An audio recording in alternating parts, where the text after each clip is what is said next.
Fala pessoal, tudo bem com vocês? Por aqui, Yuri Camilo, do projeto Entrevistador Forense. Estamos dando continuidade à série que eu criei recentemente para falar sobre o livro A Arte da Guerra e fazendo aqui uma correlação com programas de compliance, sistemas de gestão de compliance e também com investigações corporativas e entrevistas. Então, quem acompanha as redes sociais do projeto Entrevistador Forense, lá no Instagram, no YouTube e no Spotify, percebeu que eu dei uma pausa ali, até em razão das demandas aqui do dia a dia, mas eu estou voltando aqui com o capítulo 3, pessoal. O capítulo 3, ele fala da astúcia, O que significa astúcia? É do ataque utilizando estratégias, ou da arte de atacar sem desembanhar a espada. Vocês percebem, pessoal, que aqui o livro A Arte da Guerra, ele traz situações milenares, E ele é um livro de estratégia de guerra, E aqui a minha ideia, o meu intuito é sempre, quando eu estiver falando de guerra, de espada, de inimigo, de batalha, é sempre procurar, e aqui já instigar vocês com esse pensamento em conjunto, fazer uma reflexão sobre os nossos projetos do dia a dia, sobre as nossas atividades do dia a dia. Você aí que está me ouvindo, que é um investigador corporativo, ou você é um compliance officer, ou você que atua com programas de compliance de alguma forma, você que é um auditor, você que trabalha com gestão de riscos. Então, todas essas abordagens que eu estou trazendo aqui do livro A Arte da Guerra, ele serve para qualquer tipo de atividade, pessoal. Inclusive você que é do setor público, aí, meus colegas policiais, civis, federais, policiais militares, meus colegas que trabalham fazendo sindicâncias no setor público. Então, todo esse arcabouço aqui de pensamento que eu estou trazendo, ele serve para qualquer tipo de atividade, beleza, pessoal? Então, só recapitulando aqui, o capítulo 1, ele falou de desenvolver os planos, No capítulo 2, a gente teve ali basicamente em meio à guerra, ou seja, você já está fazendo o movimento. Aqui nesse capítulo 3 é da astúcia, ou seja, a partir do momento que você está fazendo um movimento, seja de um treinamento, seja de uma investigação corporativa, de uma implantação de um sistema de gestão de compliance, qualquer movimento que você fizer vai ter uma reação, e pode ser uma reação positiva para a sua abordagem, ou uma reação, não vou falar negativa, mas não tão positiva assim, que vai ter alguns reveses ali, que vai criar alguns obstáculos durante a sua atividade, seja sua, como um gestor, ou da sua equipe também como um todo, que vai estar desenvolvendo aquele processo. Então, recapitulando aqui, o capítulo 2, ele foca basicamente em 4 aspectos, E eu aconselho, pessoal, vocês ouvirem os capítulos na sequência, porque aí, com certeza, a reflexão que eu estou fazendo com vocês em conjunto aqui vai ficar muito satisfatória, vocês ouvindo eles na sequência, porque é uma sequência de pensamentos, tá bom? Então vamos lá, pessoal. Quem ouviu o capítulo 2 percebeu que eu falei muito lá sobre 4 tópicos, A liderança, o esforço, o custo do esforço e a recompensa, Então, recapitulando a moral da história que eu falei no finalzinho do capítulo 2, a moral da história lá, ela significa que se trata da gestão da equipe com a máxima eficiência, exaurindo os esforços com o menor custo possível para se chegar ao próximo movimento. Neste capítulo, pessoal, que você já está em plena execução da atividade ou do seu projeto, então aqui esse capítulo, o foco dele, talvez a grande moral da história dele, é a estratégia e a paciência. Ou seja, o livro fala que o general incapaz de controlar sua impaciência levará sua equipe para um ataque desorganizado. Isso, pessoal, eu atrelo muito aqui a questão de investigação corporativa, Então, recentemente até, antes de fazer esse vídeo aqui para vocês, que está no YouTube e no Spotify, eu fiz estava falando com o cliente, e percebendo que o cliente estava muito afoito para ter uma resolução rápida da situação, mas ele não estava olhando o cenário em volta, né? Ou seja, muitas das vezes a gente pensa que só tirar aquela peça do tabuleiro, por exemplo, a gente vai resolver o problema, mas às vezes não, às vezes tem outras peças ali, até então obscuras, né, não reveladas, que a gente não percebe quando a gente fica com aquele olhar muito fechado, ou seja, essa pessoa está me causando problema, deixa eu tirar ela da frente, porque aí eu vou tocar minha vida. E na maioria das vezes a gente percebe, falando aqui de investigações corporativas, que não é bem assim. Então, um olhar com paciência e um olhar com estratégia,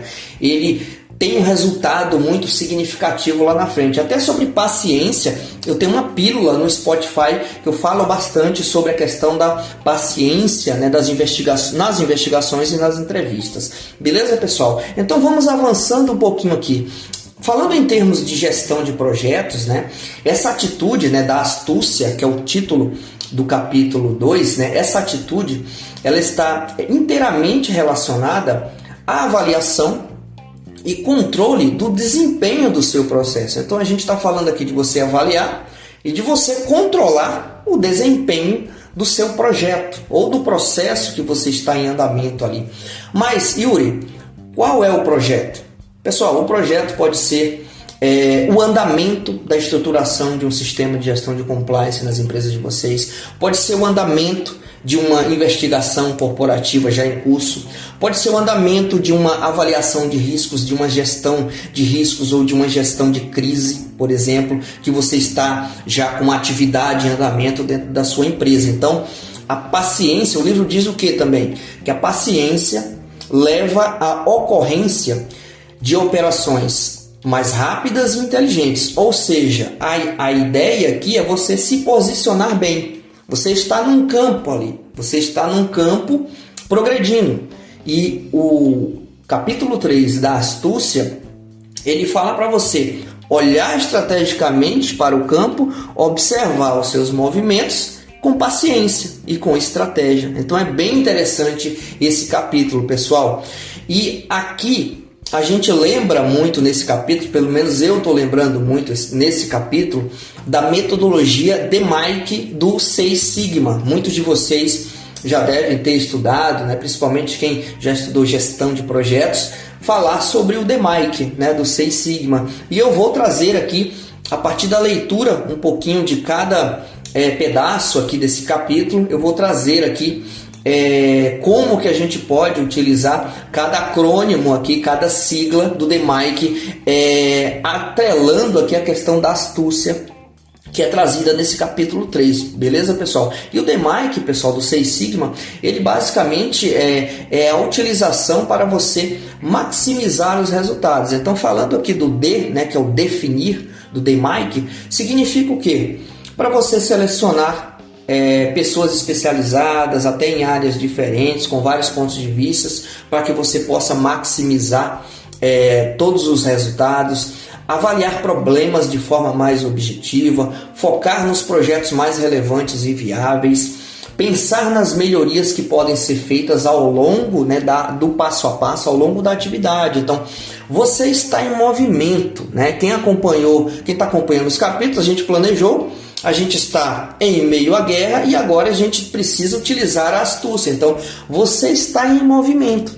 Cada passo que você der vai ser um passo observado, né? Tanto pela sua, talvez, liderança, tanto pela sua equipe, como talvez pela inteligência adversa aqui, se você estiver falando se a gente, né, estiver abordando um enfoque aqui de investigação corporativa. Então, cada movimento é interessante. Recentemente, até, eu ponderei isso para um cliente, né, que tinha uma situação ali inusitada acontecendo, e eu ponderei para ele. Eu falei, olha, aqui, né, qualquer movimento seu ou qualquer inércia de movimento vai ter uma reação, que pode ser uma reação positiva para o nosso projeto e também pode ser uma reação não tão positiva, ou seja, a inércia de movimento ou o movimento equivocado pode causar embaraços aqui ao longo do projeto. Então procurei deixar ele até ciente disso para que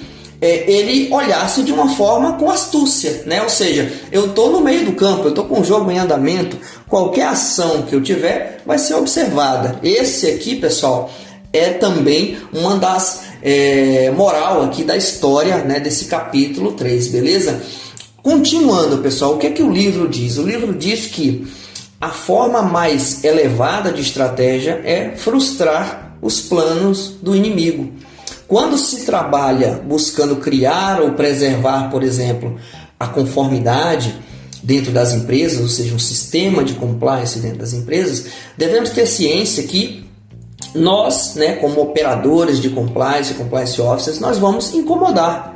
Isso é natural, pessoal. Mas o que é que significa isso?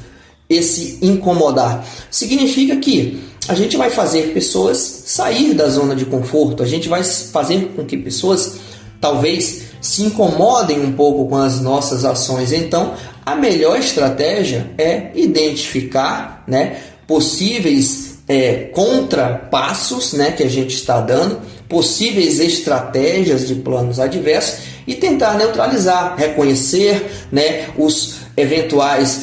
as eventuais pessoas que podem criar algum obstáculo, eventualmente até manter por perto. Por quê?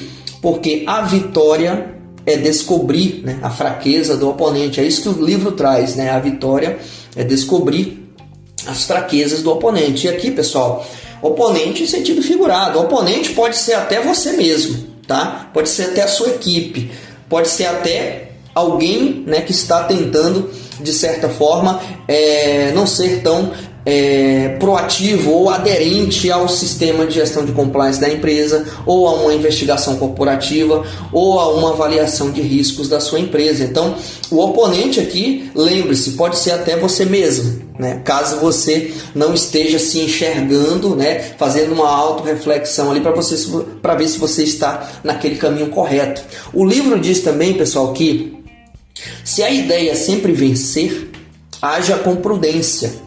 Se conseguir avançar sem combates e sem prolongamentos, esse é o objetivo. Então, a prudência, a paciência, a estratégia, a cautela, vocês estão percebendo que eu estou falando muito disso. Por quê?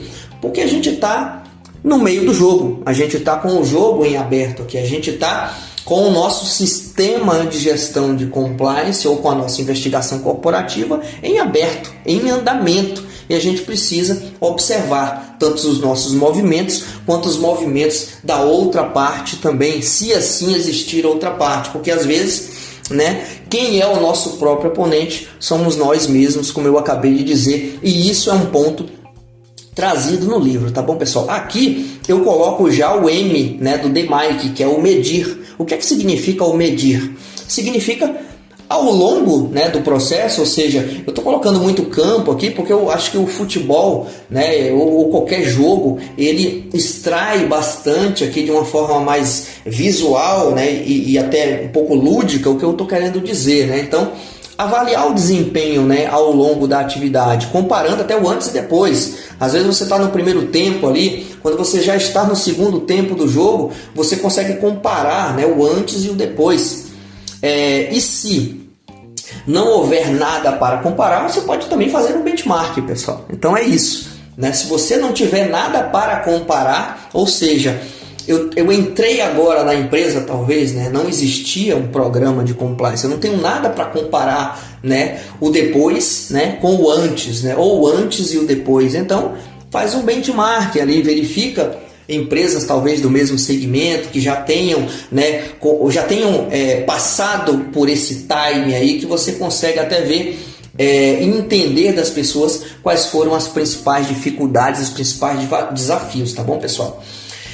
Outro ponto aqui que o livro traz se houver problemas, tente levantar as possíveis causas. Você pode utilizar aqui nesse M do medir, né, em relação ao DMAIC, você pode utilizar alguns métodos. Tem muitos conhecidos que ajudam você a medir o desempenho, né? O diagrama de Ishikawa, que é a famosa espinha de peixe, tem a matriz causa e efeito.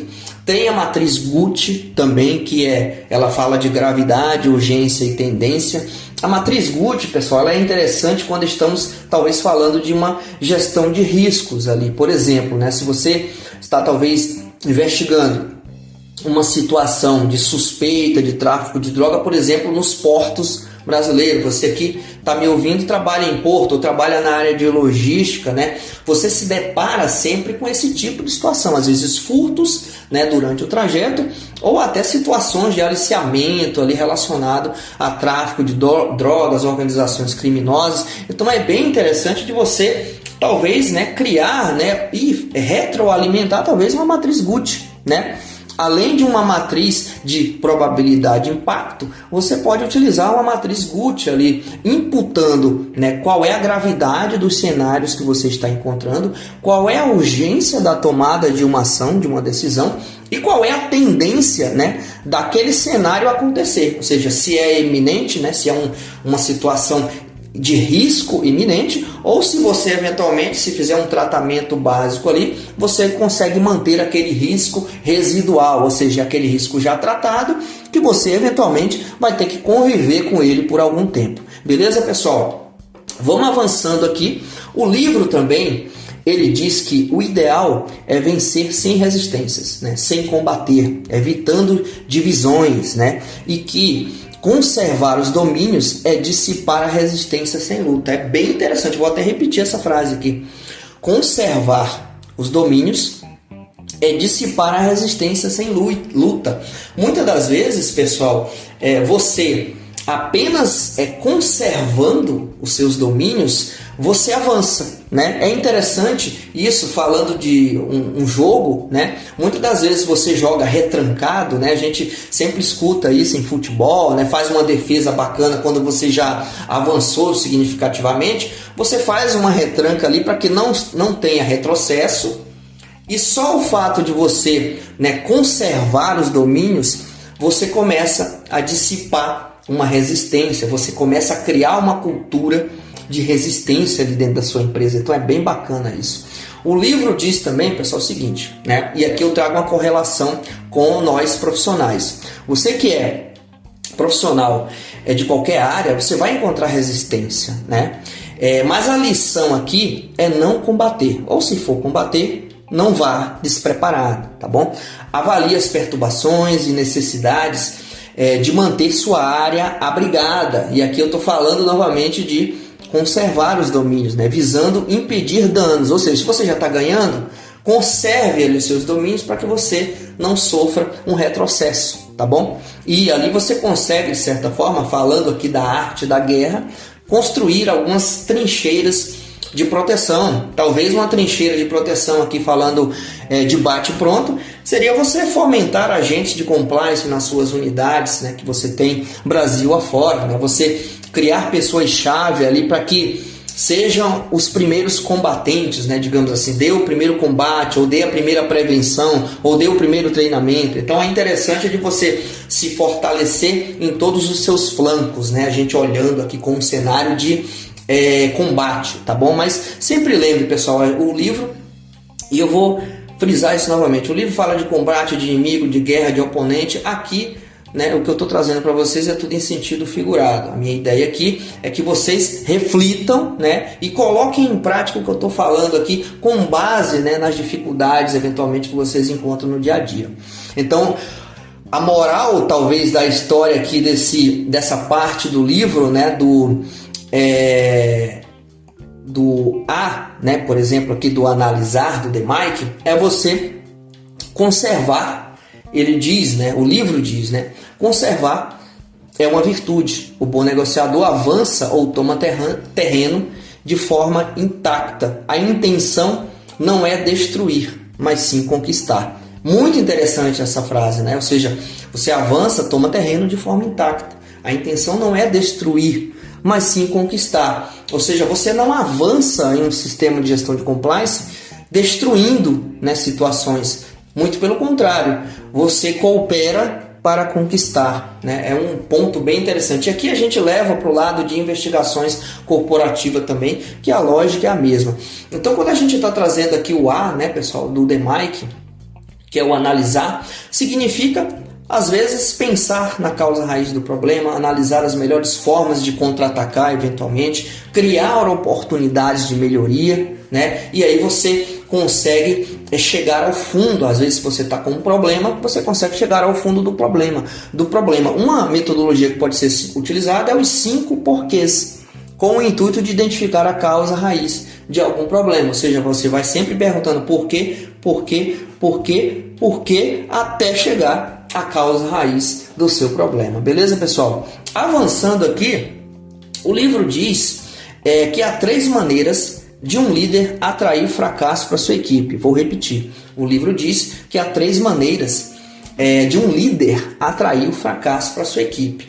A primeira delas é dar ordens ou diretrizes confusas para avançar ou para retroceder, sem perceber que a obediência de tais ordens ela é desastrosa para o projeto. A outra maneira é o seguinte: comandar uma equipe sem conhecê-los, ignorando as instabilidades internas dentro da sua própria equipe, tá? E a outra maneira, pessoal, é empregar a equipe de forma indiscriminada, ignorando o potencial de cada membro, sem fazer aquela correlação, né? Sem adaptar ação e circunstância. Isso vai abalar a confiança da sua equipe, e o que traz aqui de reflexão é: você não ignore as necessidades da sua equipe, fortaleça a sua equipe e os recompense quando possível. Então, essas 3 maneiras aqui, pessoal, devem estar muito refletidas em qualquer ação de um líder, eventualmente, de uma equipe. Porque qualquer passo, eventualmente, que você for dar, você vai precisar daquela sua equipe. Então, não dê ordens confusas, não comande sua equipe sem conhecê-los, procure conhecer o seu time, tá? E empregue cada equipe, cada membro da equipe, de acordo com o seu potencial, de acordo com a melhor forma que ele costuma atuar, porque o resultado lá na frente vai ser bem mais positivo. E aqui, pessoal, a gente entra no I, né, do DMAIC, que é o implementar. Ou seja, você vai testar previamente talvez algumas ações, tendo em vista seus pontos positivos e negativos do movimento. Você vai executar o plano de ação conforme as necessidades que vão surgindo a cada momento e vai implementar algumas mudanças. E aqui a gente volta na questão do jogo, né? Muitas das vezes você está até avançando, está ganhando, mas vê ali a necessidade de, né, fazer uma troca, né? Trocar um membro da equipe eventualmente por outro, que tem um outro tipo de habilidade, que tem um outro tipo de tirocínio ali, porque essa troca ela pode ser saudável ali para a equipe naquele momento, tanto para a atividade como para a equipe naquele momento. Beleza, pessoal? Vamos avançando aqui. A gente já está indo para o final aqui, né, da abordagem desse capítulo 3 da astúcia. Para a gente ir fechando, pessoal, ele fala aqui que neste capítulo o livro ele traz alguns conselhos, tá? Ele traz conselhos interessantes aqui. O primeiro deles é: vencerá aquele que souber quando lutar e quando não lutar. Então, esse primeiro conselho aqui está muito focado em paciência, cautela e autoconhecimento. O segundo: vencerá aquele que sabe lidar com forças inimigas superiores, com forças inimigas inferiores. E se você for inferior, evite o confronto. A lição, né, o grande conselho desse tópico aqui é o poder de reconhecimento. Saiba onde você está inserido, saiba o quão estável está o seu projeto, a sua investigação, por exemplo. O outro conselho, pessoal: vencerá aquele cuja equipe está integrada em um mesmo espírito. E aqui a gente volta muito à união, o conhecimento da sua equipe em todos os níveis hierárquicos, ou seja, conhecer a sua equipe, entenda cada membro, né? E aqui eu trago um ponto muito importante, pessoal. Tem muita gente que trata a equipe como um recurso. No meu entendimento, esse é um termo até retrógrado, né?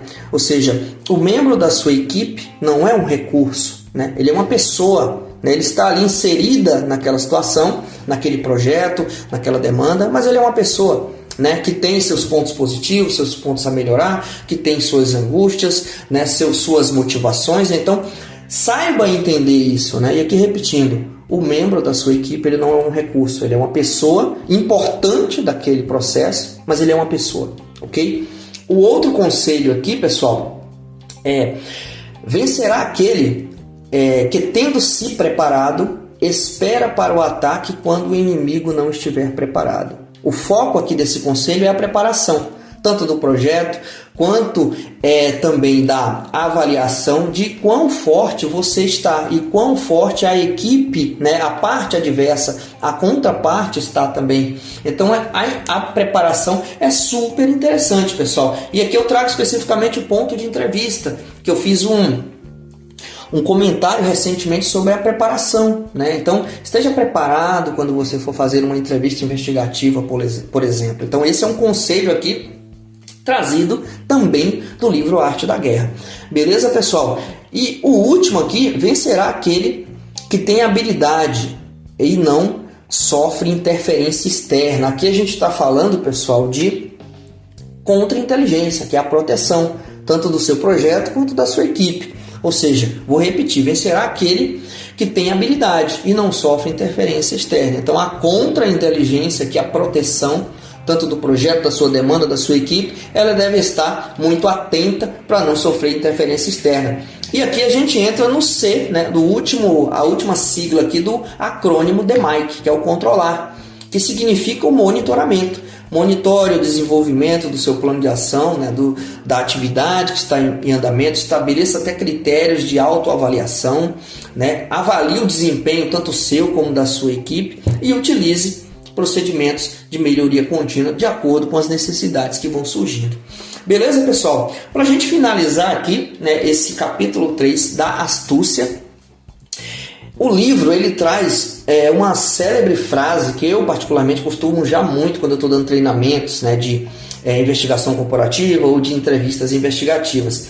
É uma frase que eu uso muito porque ela diz muito sobre uma atividade, principalmente de investigação corporativa. Qual é a frase, Yuri? Vamos lá. Então, abre aspas aqui.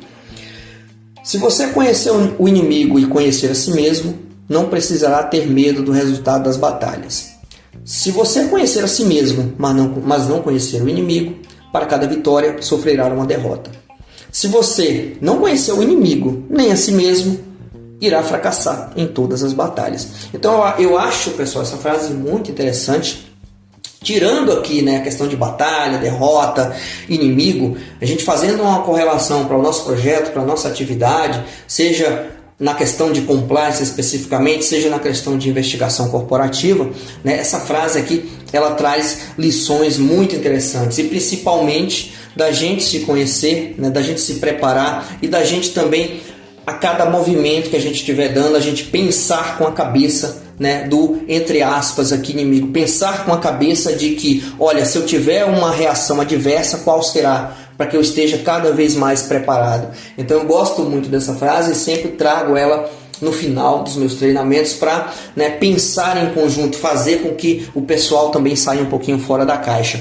Pessoal, a gente está com quase 30 minutos aqui de explicação sobre esse capítulo da astúcia, então ficou até grande essa explicação aqui, mas ficou muito interessante porque eu vou até repetir o título. Aqui a gente já está com o projeto em andamento, a gente já está fazendo os nossos movimentos, então ele diz o que? Do ataque utilizando estratégia ou da arte de atacar sem desembanhar a espada. Muito bacana, pessoal, esse capítulo aqui, e eu aconselho vocês ouvirem na sequência, porque com certeza vai dar um espectro bem legal aqui do raciocínio que eu estou querendo trazer para vocês.